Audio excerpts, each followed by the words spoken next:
Ati qaaliidha.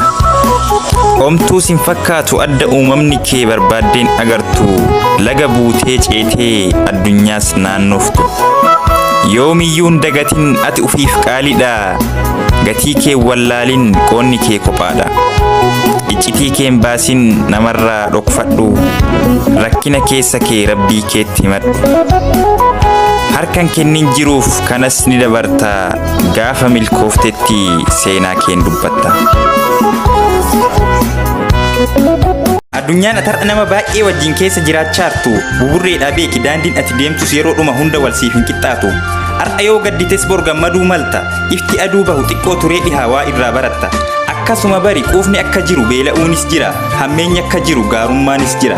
Takkan jaallatamta takkammoo jibbamta. Kaleessa kasaartee har'ammoo milkoofta. Inni kun dhalatu isa kaantu du'a.